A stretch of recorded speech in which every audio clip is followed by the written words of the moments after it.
2 years after John Carpenter unleashed Michael Myers on the movie theaters, it was followed up by a sequel, Halloween 2. It's messier than the original in multiple ways, but it's still a fun slasher of the era. Taking place immediately after the first film ends, Laurie Strode is taken to hospital while Dr. Loomis heads back out to try and find Michael again, who is also on his way to the hospital to try and finish what he started. Right off the bat, this movie is bloodier and more graphic than the first, which skimped on blood for atmosphere. This time Michael is less stalky and much more aggressive, but if I had been shot 6 times, I'd probably be pissed off too. Laurie really doesn't get to do much, being resigned to a hospital bed until the final act. Loomis is full crazy mode now, pulling his gun on a US Marshal and a random civilian that's wearing the same costume as Michael for some reason.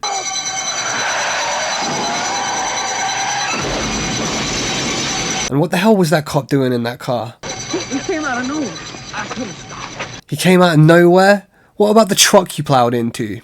Turns out that guy was Ben Tramer, someone Laurie talks about having a crush on in the first movie. I'd rather go with Ben Tramer. Ben Tramer? Tell you something, I'd like you to call Ben Tramer and tell him that you were just fooling around. I can't. Most of the movie takes place in the very quiet hospital that seems to have no patients other than Laurie, the newborn babies, and one kid that comes in with a razor blade stuck in his tongue that was in his trick-or-treat candy. That part always made me uncomfortable as a kid.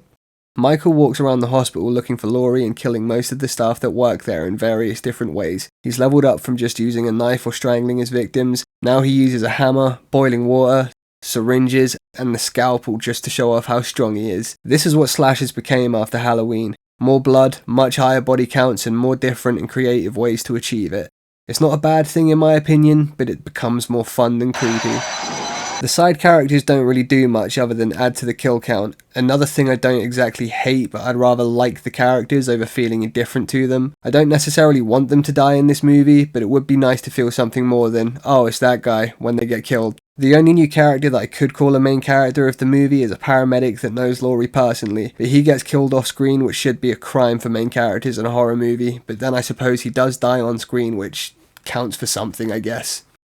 While the hospital massacre is happening, Loomis is found by Marion Chambers, his driver from the first movie, who tells him that she's there with a US Marshal and she's to escort him back to Smith's Grove Sanitarium, and that Michael is in fact Laurie Strode's brother, which leads him to go to the hospital to save Laurie again after taking the US Marshal hostage, arriving just in time to help Laurie defeat her brother for good. Kinda. I really don't like the addition of Michael and Laurie being related. Michael being given a motive really undermines the scariness of the character and is something that is continued through the rest of the franchise for the most part, with Michael usually hunting down a relative. The ending of the first movie sets up that he could be out there, anywhere, and anyone could be a potential victim to evil, but after Halloween 2, now all you need to do is make sure you're nowhere near his family and you'll be fine. Jamie Lee Curtis does a good job, but as I said, doesn't have much to do until the third act, where she ends up being chased out of her bed and forced to do something.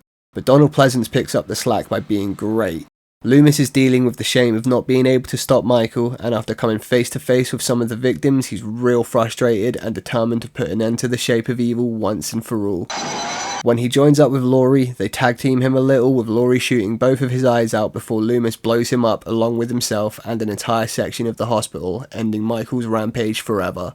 Or at least for a couple of years. Made with almost 8 times the budget of the first movie, you do really get to see that money on screen with the amount of violent and explosive set pieces. It didn't make as much money as the first movie, but it did make enough that the franchise gets to continue.